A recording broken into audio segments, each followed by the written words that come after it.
Good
morning and welcome to the Sports Debate Podcast. I am BA along here with Jack Hirsch. James is off for today, so it's just going to be me and Jack going at it on these debate questions. First of all, let's just congratulate the New York Knicks for winning their NBA championship for the first in 53 years. And, of course, the Carolina Hurricanes for the NHL Stanley Cup. Just a brief note on that because from Saturday to Saturday, that's what happened in the world of sports. Yeah, and I watched the whole hockey game with the Hurricanes beating Las Vegas Golden Knights. And first time in 20 years, Hurricanes, Stanley Cup champions. You know, we keep talking about droughts, Brian, and I actually have on a New York Rangers shirt, if you could see from here, New York Rangers. But when they won it in 1994, it broke a 44-year drought. And people were talking about the long drought is over. But then in the blink of an eye, 32 more years have gone by and they haven't won it. So they might actually ultimately exceed the 44 years. And if they hadn't won that championship, can you imagine we would have been adding on 33 years to the 44 years? So we'd be talking in terms of 77 years without a championship. But then again, you being a Detroit Lion guy, you haven't even gone to a I don't even hear about droughts. Who are you to talk, Ryan, about droughts? Right. I mean, the Lions would probably have, besides Cleveland and I didn't even count in Houston, and because Houston hasn't been in the league that long as a franchise, and neither has Jacksonville. Houston Oilers in the AFL. I mean, now they're the Tennessee Titans now, but the point being is, so I just it's Detroit. I can't. You're hilarious about how many of your droughts are. That's what gets me annoyed about people talking about championships. They're talking about, for example, when the Chiefs won a little bit of a run. Oh, will Patrick Mahomes catch up to Tom Brady with 7 Super Bowls? People are complete fools. It is so hard to win just 1 Super Bowl. And they're talking, oh, will he win 4 more Super Bowls? Get out of here, people. The odds right now, the odds are Patrick Mahomes won't go to another Super Bowl. The odds. Okay, maybe he will. Maybe his Chiefs will win a couple before all is said and done. I don't know. It depends how the team fills out going forward. Certainly, I don't see them going there this year again. But when you're on a run, you get spoiled. You really get spoiled. Like you think it's never going to end. It's going to be automatic. And Yankee fans about the worst because of tradition. Way back in the day, decades and decades ago, but the darn games have changed every sport in large part because of the playoff systems. Okay, it's so much harder to get to a championship because even if you have a better team during the regular season, your path to the championship is harder because there are more hoops to go through. People don't get that. Well, I think it is this way too. There are franchises that build championship franchises. Right now, it's like Philadelphia Kansas City in part, Buffalo. These are teams that can get into the championship, get into playoffs every year and have a chance to make those championship runs, kind of like New England.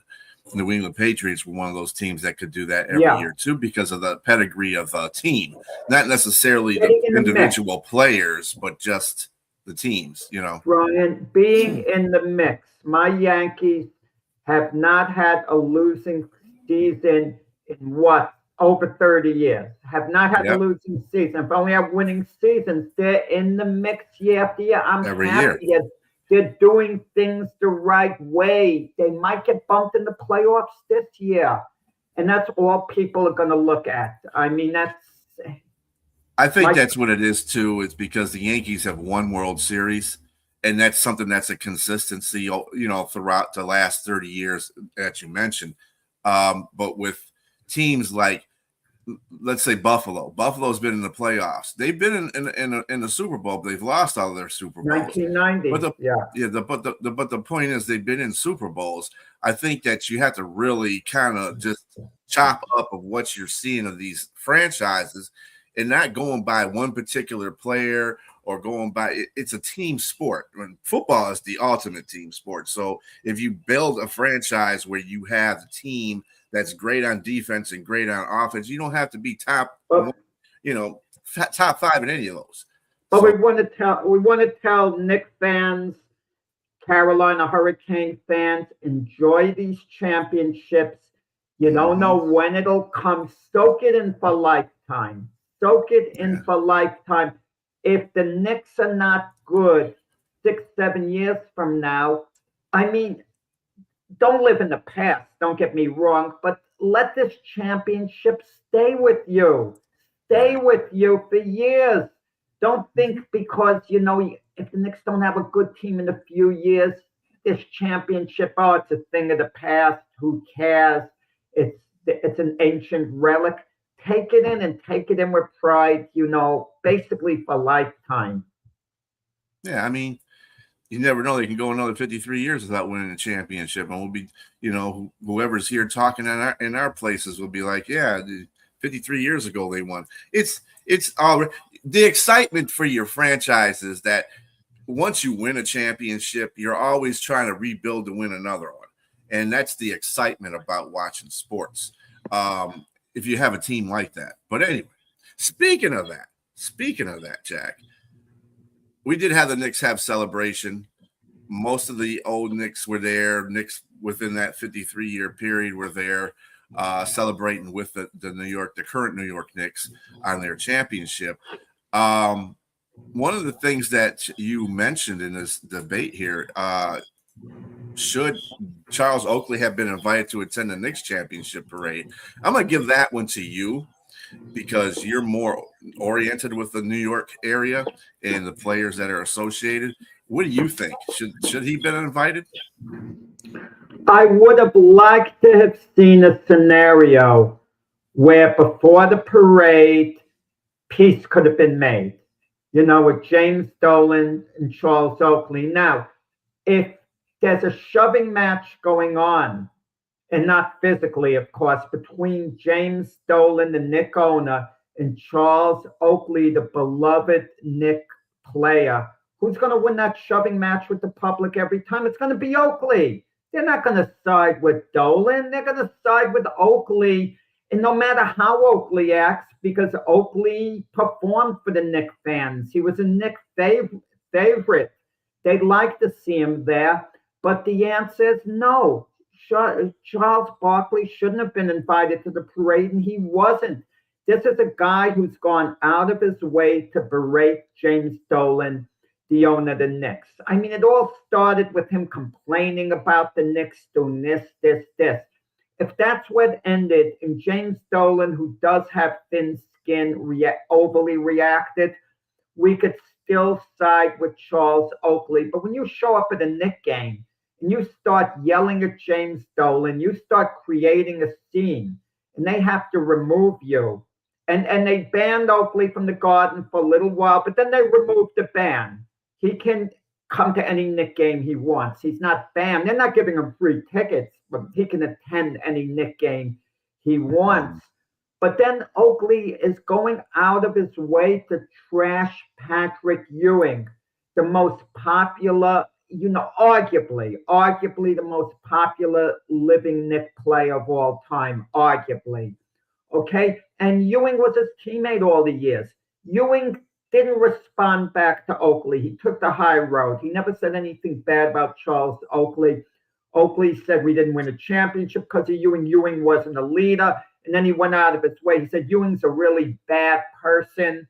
And he says, I wouldn't even take an apology from Ewing. This is during the playoffs. Then the Knicks win a championship. What are they supposed to do? Invite Oakley? And Oakley's an unpredictable guy. We don't know what his behavior is going to be. For all we know, he's going to come to the parade and start bad mouthing, James Dolan there. Maybe he's going to create a scene there.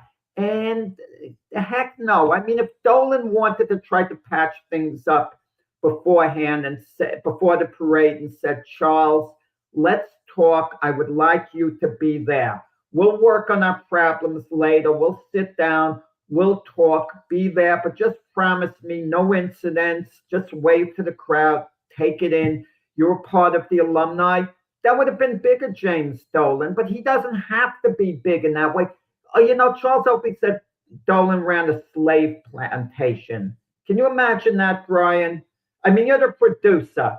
Could you imagine me making a remark, something about you that way, like we get in an argument, and then I was popular on the network or here, at least I still am, I hope, for a while.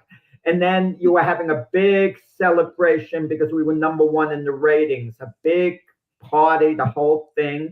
And I'd like to be invited back at that point. And you figure, heck no, you're calling me a plantation owner, whatever. I don't want you there. You have your right, absolutely. Should he have been invited to attend the Knick championship parade? My feeling is if Dolan was okay with him being there, yes, but the answer is no. The answer is no. And Oakley did it to himself. He went way overboard. And the last thing, as I said, when you would start attacking Patrick Ewing, because Patrick Ewing didn't side with Oakley against Dolan, that was going a bit too far by Charles Oakley. Well, I'm gonna flip this. While you have valid points of why Charles Oakley should not have been invited, I think he should have, and I think they should have buried the hatchet on him.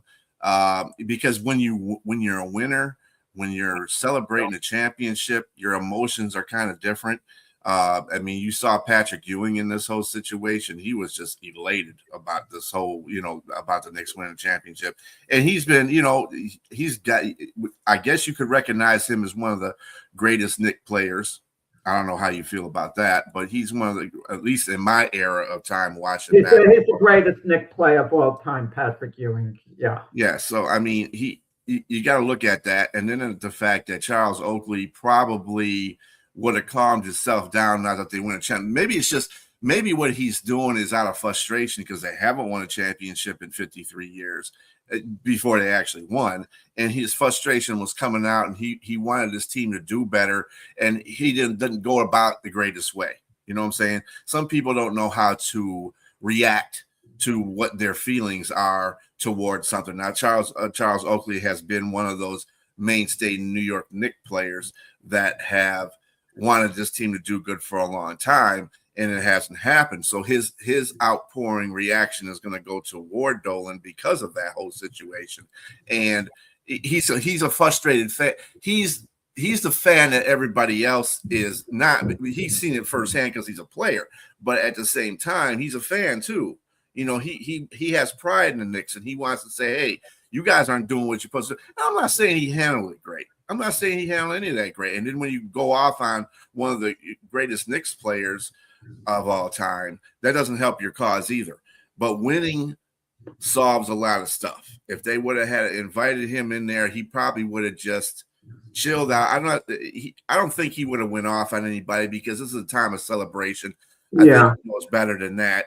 And I think Dolan should have extended the olive branch to him and said, hey, you can come here. Let's not even talk about what you have said in the past about me, what you said about Patrick Ewing. We are here to celebrate a Knicks championship. Let's do that and just let bygones be bygones. But if the next day he can step down line, but it'll be the next day. You know what I'm saying? It's the next day. So then you can put him off to the side again if he starts acting stupid. But I think Oakley was there. He's being a fan. He said some things he probably shouldn't have said because of his frustration. That James Dolan's a plantation owner. That's more than criticizing the team. Now you're getting personal. He was getting personal. Okay? And, well, actually, Elizabeth, I'm a Nick Ruda. I'm not a Nick. Elizabeth puts down congratulations to Jack. Yeah, he's a Brooklyn Nets fan. And I'm a Nick Rude. I've always rooted for the Knicks. Always. But technically, I'm a Brooklyn Nets fan, a little more so. You know? Yeah, you're I don't want to take credit for it's not New York, exactly. But the point is, you can't he got personal that way. And consider this, Brian. Look at all the former Knicks who were there. All of Oakley's contemporaries, his former teammates, they have a good relationship apparently with the Knick organization, and they get along with James Dolan. But James Dolan can be petty. I was reading about Celebrity Row for the celebrities to get their tickets. One of the things they can't do is criticize the team. So Dolan has thin skin. He's not an angel here. Don't get me wrong. Thin skin. One of the celebrities, I forgot his name, he called in for tickets and I told him how much he would cost. And he says, I normally get these for free. They said, yeah, that's before you criticize us for firing Thibodeau. Okay? Because he went public. But you want to know something? No pun intended, Brian, but that's the price you pay. If they're going to invite you as their guest, okay? If you're invited into a restaurant as a guest, to eat for free. You could always eat for free in this restaurant. You better not complain about the food. You eat the darn food. If you're not crazy about the food, don't eat that anymore. Keep it to yourself. But if you keep saying, this food, I don't like this, get out of here. We don't want you anymore. You pay the price. And that's a very good point. I like that point that you made because food critics do that. They come into places and they have their food because that's their job. They critique the food of the place. And if a place gets a great review, whenever they see him or her, they're going to make sure that they eat for free until they put that bad article into the paper saying, well, this service has gone down, blah, blah, blah. And then they don't get anything for free anymore. No, you got to pay for that, buddy. So I got you. I like that point. Yeah. Yeah, well, I just think, Dolan, you see, Elizabeth, I see, makes the point here. Did Charles Oakley deserve an invitation? My answer is yes. Wait, you think that he deserved it based on what he did as a player? Absolutely. He's the alumni, a big part of the alumni. Whether he would have accepted it is another matter. He 100% would have accepted it. Charles Oakley went to the last game in San Antonio to see the Knicks play. He watched the parade in Harlem, not that far from where it actually took place. And Dolan, is he being petty? If you're called a slave plantation owner by Charles Barkley, amongst other things, I don't think you're being too petty. I don't think Dolan, who can be very petty, as I just pointed out, I don't think he was being petty at all in the Oakley case. Charles Oakley's a bully. I mean, how do you think Patrick Ewing would feel seeing Charles Oakley, who just ripped into him, saying Ewing's no leader, Ewing's a bad person. Oakley said that a few days before they won the championship, what a bad person Ewing is. And he said he would not accept an apology from Ewing. If Ewing apologized to him now, and why would Ewing apologize anyway? He says he wouldn't accept an apology from Ewing. What kind of mood is that going to have? I mean, give me a break. I mean, can you imagine a former top Yankee is all of a sudden before, a big parade, it starts ripping into Derek Jeter. Oh, what a terrible person Derek is, blah, blah, blah. Yankees are apt not to want to invite him, to have that guy there. I mean, like I said, I see the point that you're making about him not being invited, but at the same time, I mean, like we alluded to before, how many times is your team going to win a championship? You know what I'm saying?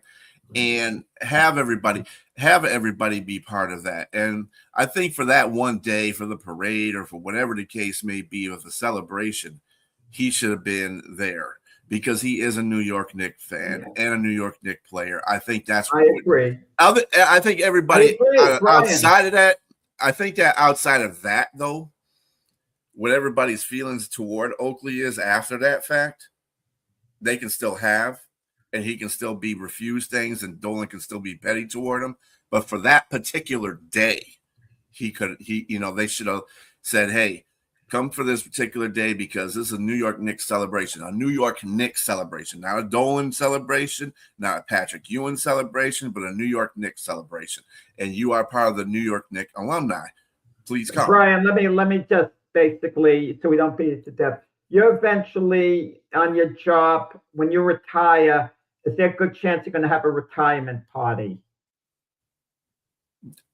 Probably. Hopefully. Yeah, hopefully. Right. Let's say you do. They've thrown you this big bash. And there's one coworker you absolutely couldn't stand that made life miserable for you on the job the whole time. And they ask you, Brian, if so-and-so, would you like them to come to your party?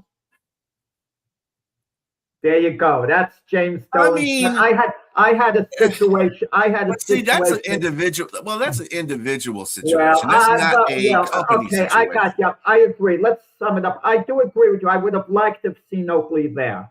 It would have been heartwarming had Dolan stepped up and called him up, say, Charles, why don't you come? We'll talk later. Let's get along. Have a great time at the parade. I want you there with the other alumni. This is not an apology to you, Charles. We'll sit down and talk later. I do want you there. I'm inviting you to come to the parade, and come there. That would have been heartwarming. But Dolan was also within his rights to say, no, I don't want you there. I mean, but I would have liked to have seen Oakley there as you. Mm-hmm. Okay? Yeah. Okay, so moving on to the next question that we're going to have here, which is another New York Knicks question, but this is a comparative debate here.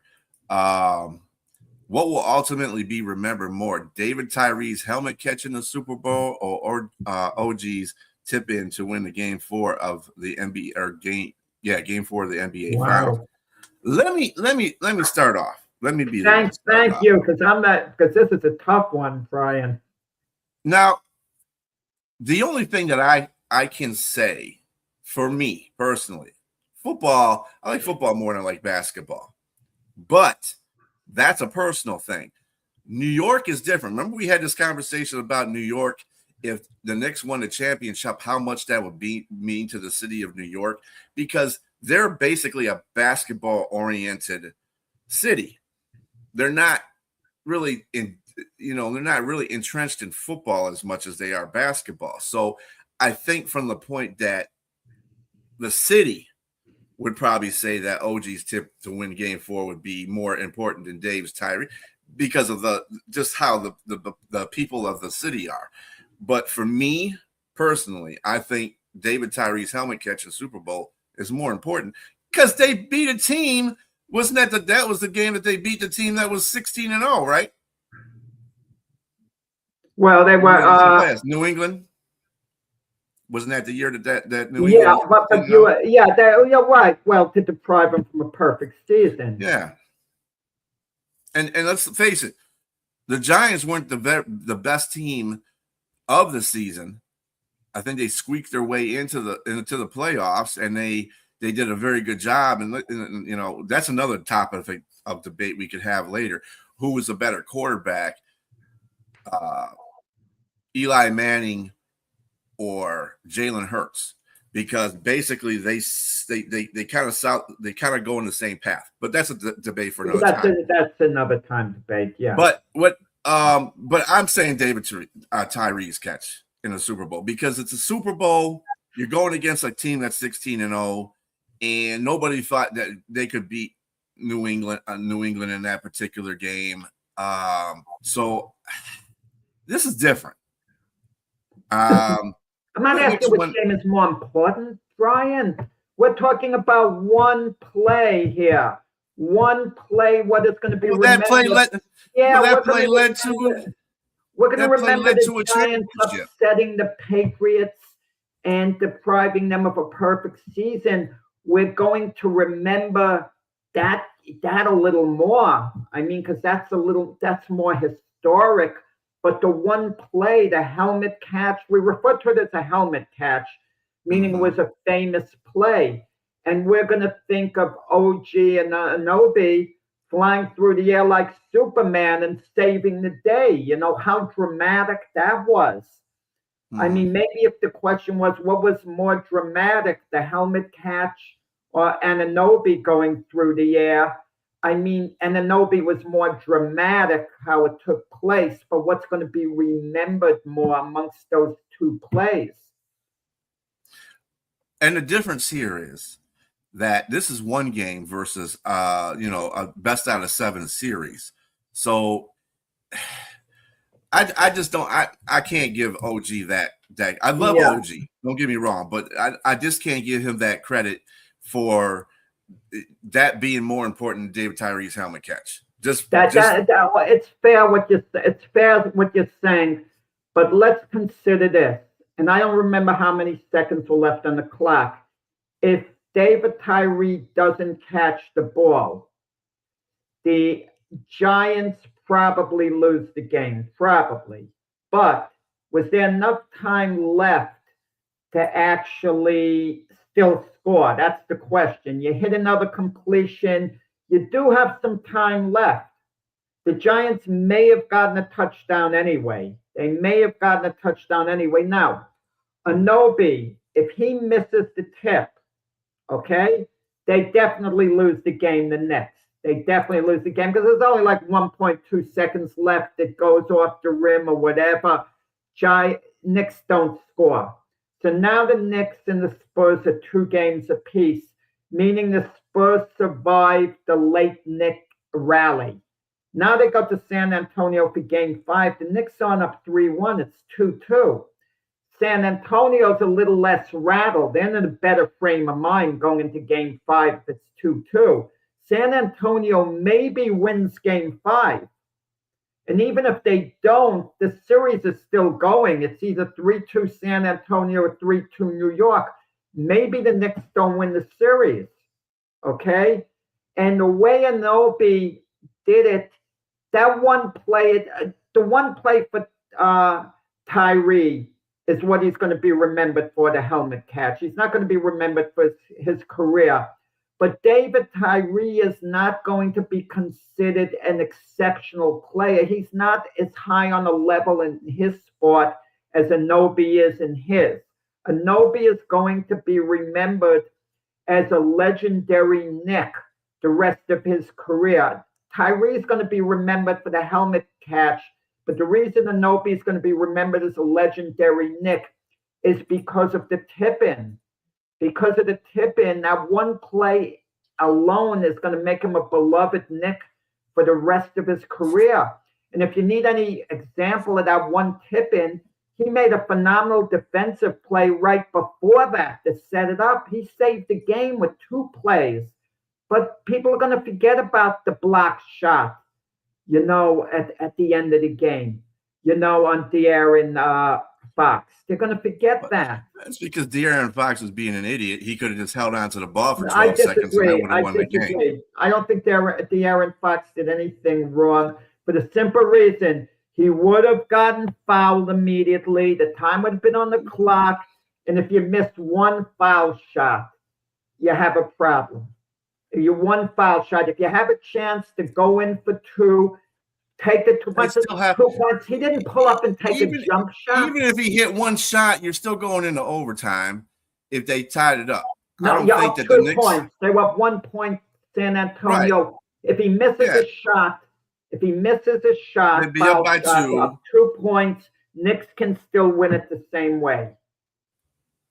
Yeah, but it wouldn't be, again, everything is proponent from what happened during that play set. Like, for instance, the catch, all right, there was 1:15 remaining in the game, and the Patriots are up. Remember on the previous play before that the helmet catch happened, Asante Samuel dropped what would have been a game-sealing interception, right? Yeah. So it's 3rd and 5 from the Giants' 44-yard line.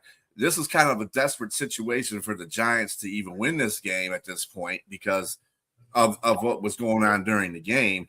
Manning, eluded, and let's not give Tyree all the kudos for catching the ball as much as it took kudos for Manning to get away from that sack and to throw it to Tyree at that same time. So you got to look at that's why I say that David Tyree's helmet catch had a better impact than OG's tip to win, because there was more of a situation. It did have more impact, but and no, I shouldn't have more. I mean, maybe it had more, but what's going to be remembered more by New York sports fans? And Nobi flying through the air, the helmet catch. A good question. I still think David Tyree's helmet catch will get that, throughout time, because it's a Super Bowl. It's football. It's American football, regardless of what the people in New York feel about the whole situation. That aside, anybody looking in from the rest of the nation will probably put David Tyree's helmet catch higher than OG's tip in the win. That's how I feel. And I know you guys, like I said, you're a New Yorker, whether you're a Nets fan or not. The point, New Yorkers are more about the basketball than they are about the football. Although I think with the Knicks, Knicks, something about this Knicks championship was the best championship New York could have gotten. Mm-hmm. All right. Now, we have World Cups right now. The United States has won their bracket, by the way, with their 2-0 defeat of Australia yesterday. They are 2-0 right now. They're going to a more difficult bracket coming up. But this is the question that Jack has posed for us to debate. If the United States wins the World Cup, will it exceed in popularity what the 1980 hockey team did in winning the gold medal at Lake Placid? Now, I'm gonna refer this over to you, Jack, because I'm interested to see what your answer is to this. But go ahead. Yeah. Right now, most people would say no, but I'm going to say yes, because the equation is going to change going forward. And once the United States shows they have the potential to win it all, and they beat Australia yesterday, they're going to the knockout round next. And as the tournament goes along, the buzz is going to get greater and greater and greater. Remember one thing about the Olympics, it's 16 days. It's 16 days. Everything was packed into all of a sudden, okay? And we didn't have social media at the time. It was a big thing, the story of the 1980 United States Olympic hockey team. But I got news for you. 20 years before 1960, the United States did the same thing. So why did it get a bigger buzz in 1980? Because it was the Russians.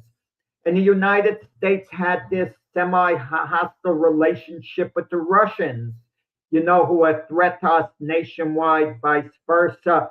So it's kind of like the United States against Russia. And Russia was an absolute powerhouse in hockey, and the United States were no hopers, yet we upset them. That was big. Nothing's ever going to take away from 1980 in Lake Placid. But as this tournament goes along, if the United States wins it, this is a worldwide tournament. All eyes are going to be on the United States. Every other country is going to be tuned into the United States playing soccer. The United States aren't supposed to be a force in soccer. Can you imagine what they're saying in countries who are not in it in the finals? Argentina, Italy, France, Germany. They're watching the United States playing for the World Cup Championship. It's going to be crazy. Overseas, servicemen everywhere. This is a world event. Hockey, when the United States played Russia, it wasn't quite a world event. There's nothing like the World Cup. But the reason we haven't had the buzz here in the United States with the men's team, because the men have never been a threat. The furthest they've ever gotten was to the quarterfinals a lot of years ago. And also some of these games being played, games being played on American soil as well. It'll be crazy off the charts. The more they win, it's gonna be a tidal wave. And when all is said and done, if the United States wins the gold medal, it's going to be just a crazy celebration. The pride of this nation is going to start kicking. And people who don't care about the World Cup tournament right now, Brian, are going to jump on the bandwagon along the way, even if they're not soccer fans. It's going to be such crazy news going on. And the players who we're not familiar with now, we're soon going to start becoming very familiar with. They're going to start becoming household names, if that happens.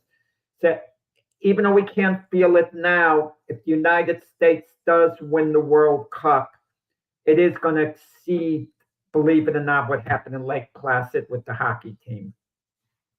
I think the thing that I agree with you on is the time of both of these. This is more of a soccer induced time period that we live in, whereas it wasn't that way for the United States back in the 80s. And then you got to look at the Cold War in the 80s. Nobody thought that the Americans had a chance against the Soviets on the ice to win that in the Olympics. So you got to kind of look at both time frames too. That's the other thing. Did it change history? I mean, I think it's based on what the media perceived it to be. I think and I don't think it's going to change the future of World Cup hockey. I mean, World Cup soccer either if the United States wins. I think the importance of this team, because this team isn't even factored into winning this. In fact, people say they're going to fall flat in their face in the next round of the playoffs. So if they do exceed expectation and they go to a World Cup and win a World Cup, this will be more important because this team wasn't even supposed to be in the World Cup finals. Whereas you got to remember something too, that the United States, the Soviets were just a stop on the way to their championship gold. That it wasn't the gold winning game. It was, as a playoff. Semi. So I mean, it was just great because they got to beat a team. And again, Cold War period, the Soviets were a dominant hockey force in the Olympics. That's just that. But now you have a world platform where Spain, France, Brazil, these are all teams that are slated to win the finals based on odds, of course. But nobody's given the U.S. Soccer team any chance to win in the World Cup. So if they do win it, I think this would be a big thing. I think you're right about that. I think this will be a bigger thing than the Miracle on Ice. I just think it is. I mean, nobody really pays attention to soccer in this country anyway, just like nobody really pays attention to hockey, period. So they're two sports that they have low fandom. I mean, people watch it obviously because they're still on TV, but I mean, again, I'm just going by from the perspective that the United States is coming from. Nobody expects them to win this World Cup. Nobody. I didn't see one person pick the United States to win the World Cup or even be in the challenge for the World Cup. So, well, that's what would make it big off the charts, that they actually won the whole tournament. All of a sudden, interest is going to pick up. With every victory, it is going to pick up big time. Big time. Right now, we're in the early stages, in the knockout round. They might get eliminated, the United States. So the dream is going to end suddenly. But people are taking notice. People are kind of waiting and seeing. Let's see what the United States does. Nice start to get into the knockout round. It's like a heat, a preliminary heat. They go on to the next step. But with every step along the way, if they're in it, the interest is really going to pick up. I think you're going to have record viewership. Mm-hmm. And I agree with that. Yeah, I think that. Yeah, I think it'll be more popular than the 1980 hockey team it did if they wouldn't go into the World Cup. You want to hear something funny? One of my coworkers, a lot of years ago, in the it was during the World Cup when the United States got eliminated. The United States lost to Brazil. She was from Brazil. That's where she was born. But she was now in the United States, and the kids were grown up, and they were born in the United States. She's like cheering with Brazil, this and that. And I said, well, how can you do that? You're United States citizen now. Your kids are here. They were born here in the United States. They've lived here their whole life. And you're like cheering for Brazil, so, against your country here. You sometimes kind of wonder. But then again, I got to give some slack. I'm a Yankee fan. And if I move to another state, if I lived there like 25 years, would I shift to the team in that state? I mean, who knows? I don't think, you know what? You're a rock solid guy when it comes to sports teams. Specifically the fact that you were a Jets and a Nets fan. I think that your ties with the Yankees would never sever. That's like if I was to move. That wouldn't. The Nets would. I'm not as strong on the Brooklyn Nets. Right. There's something. There's some things you would. Balance. Exactly. But considering the fact that if I move to Tennessee or something like that, you think I'm gonna be a Tennessee Titan fan? No, I'm gonna be a Detroit fan all the way through. I got you. Okay. Good example. Yeah. So, I mean, I understand where you're coming from that perspective. But you got to remember, she was from Brazil. Now, her kids are going to emulate her because she's from Brazil. That's the reason why she's cheering. So you kind of got to look at it that way, Because do your kids cheer for the Yankees? They're not actually. Two of them are really baseball fans. One of them, believe it or not, is more of a Met fan. And my grandson they affiliated him with the Mets because my son-in-law, grew up being a Met fan. Okay. See, well, there you go. Your kids can follow it. But they acknowledge I'm a lot smarter to be a Yankee fan. There's no arguing who's better. Right. They concede superiority to the Yankees in every way, shape, or form. They don't argue with me about the merits of the Yankees. They say they're good. You're always going to have it good, and compared to the Mets. Yeah. You're exactly correct on that one. Yeah, it's like the reason why I like the University of Michigan. My mother went there, for her time in college. I never went there personally. But because my mother is associated with the University of Michigan, I'm a Wolverine fan. Yeah, okay. It's a family thing. So, but anyway, moving on.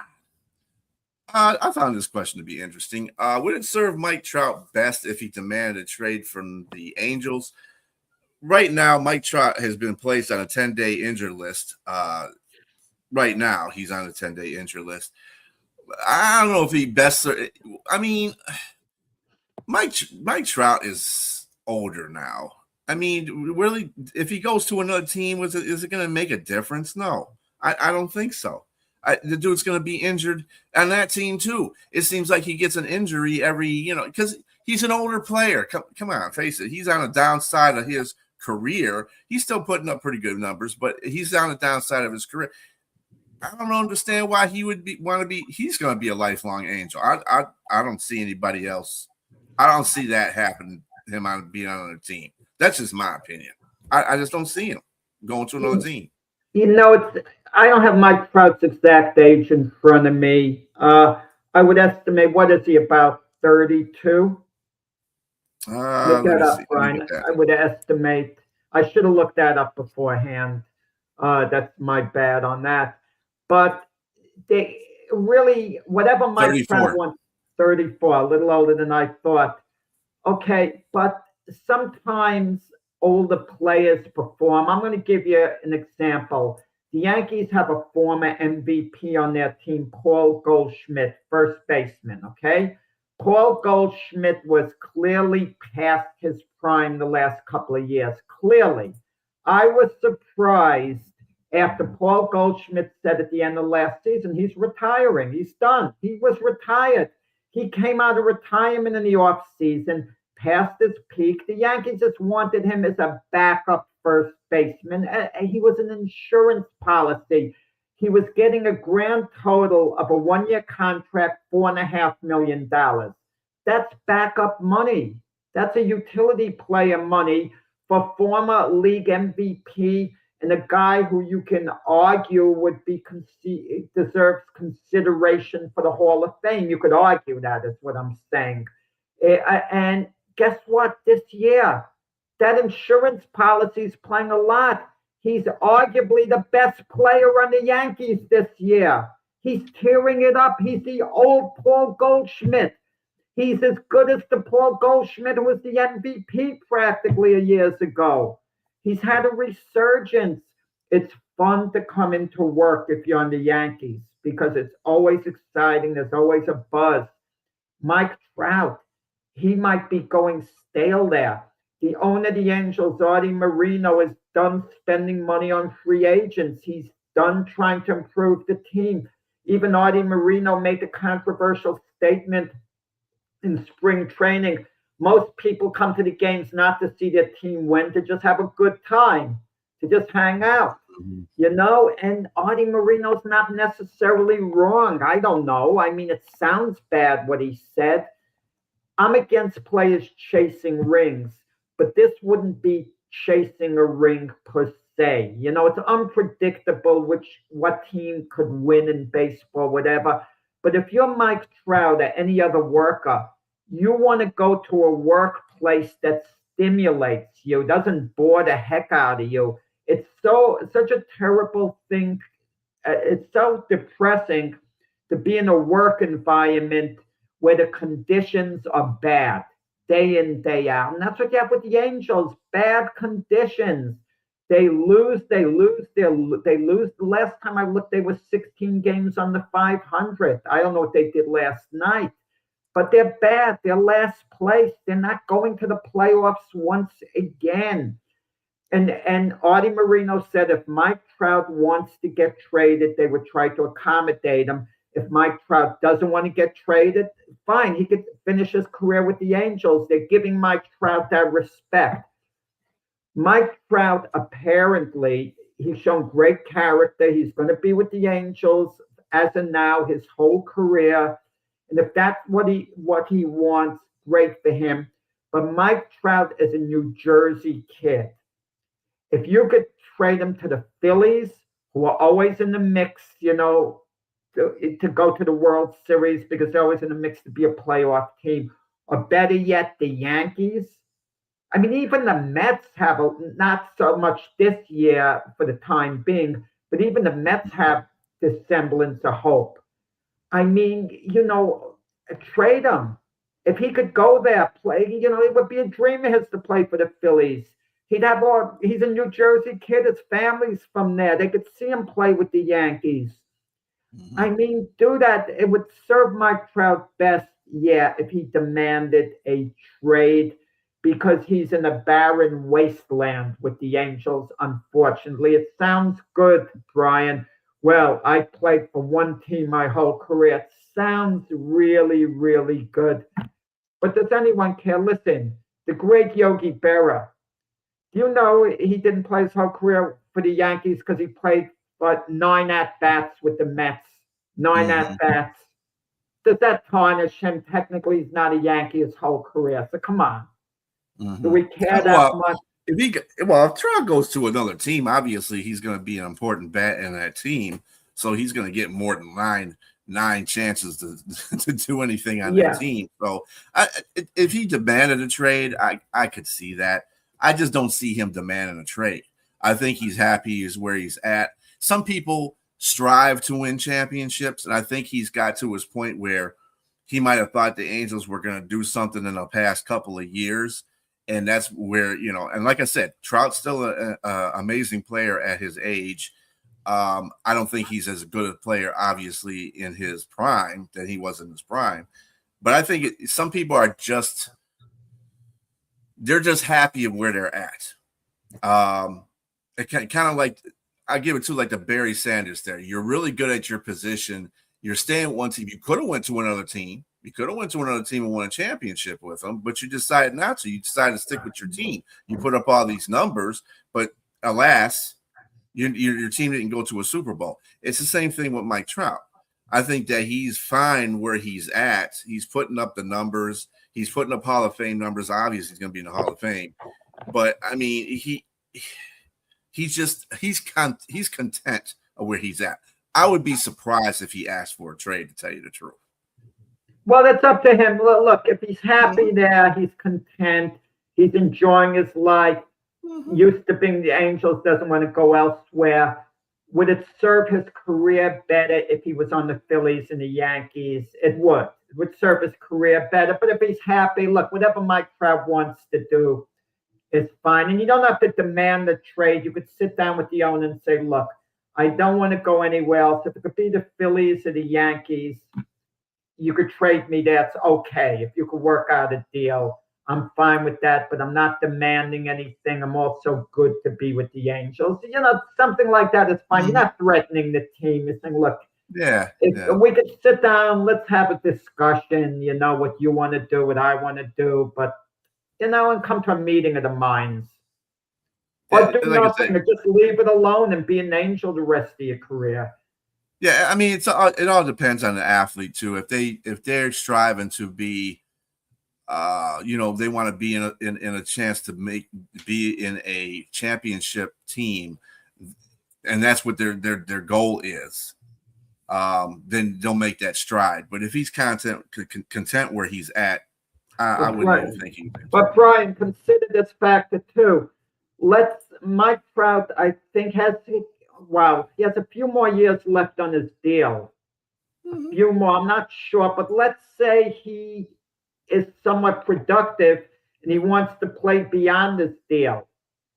Chances are the Angels might not sign him, or they might offer money so low in comparison to what he could get elsewhere that he does wind up playing a year or two at the end of his career for another team. And then he could think, well, why didn't I leave early? I wasn't going to be, as it turned out, I wasn't an Angel my whole career.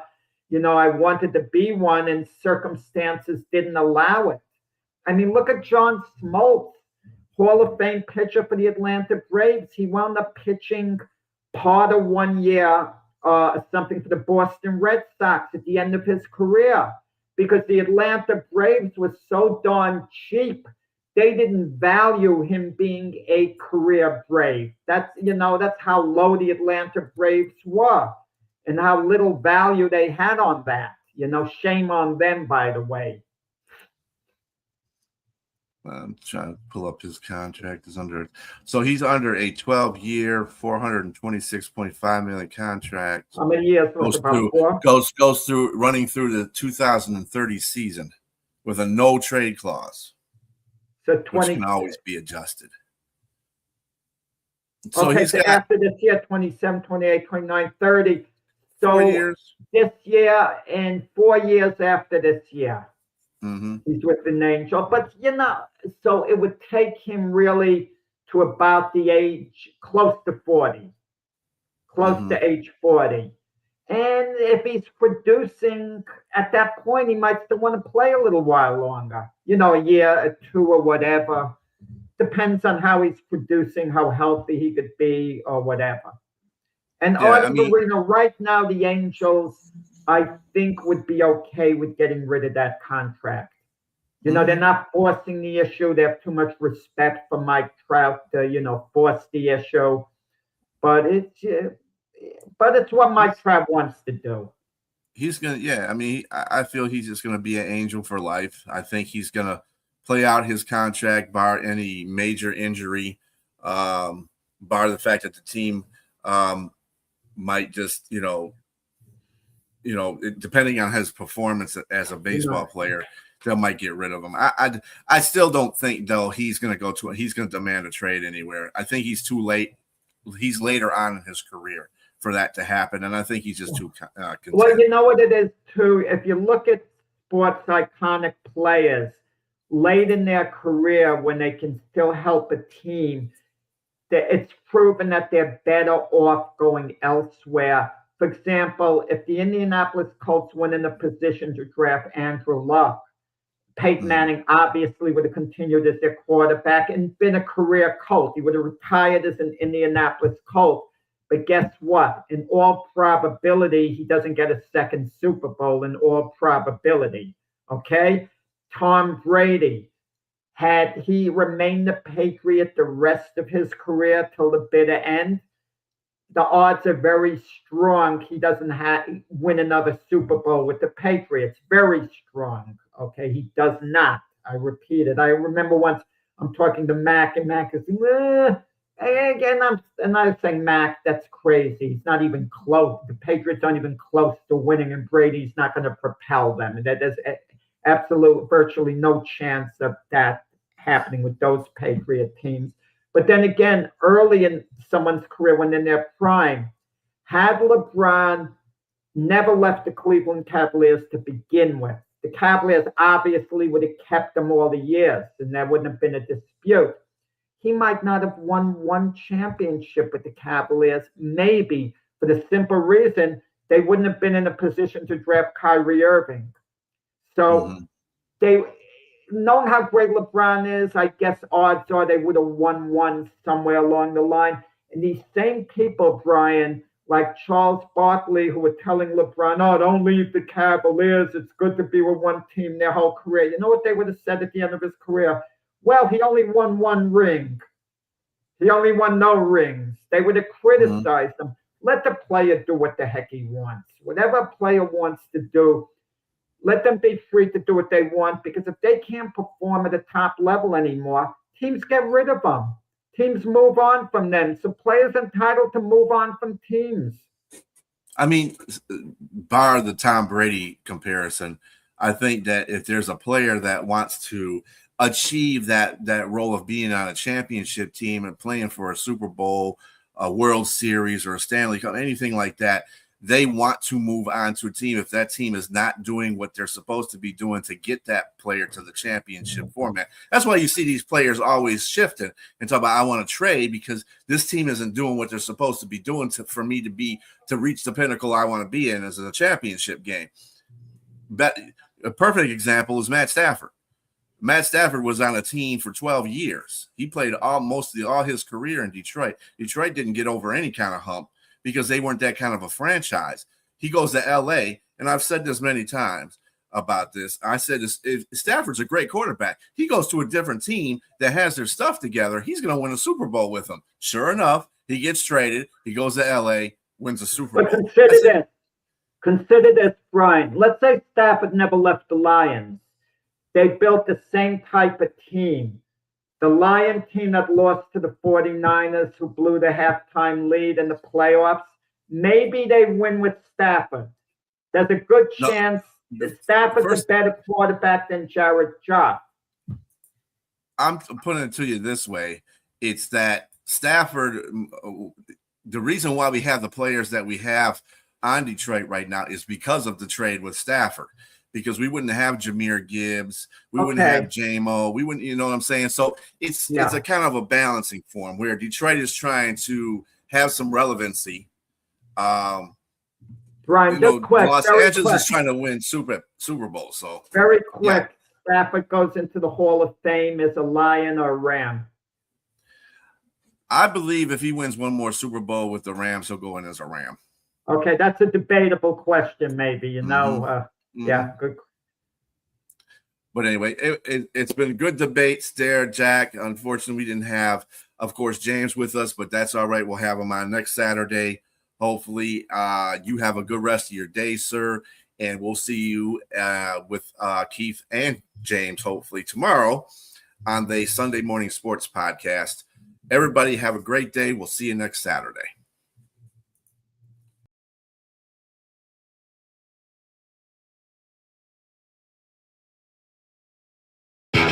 Thank you.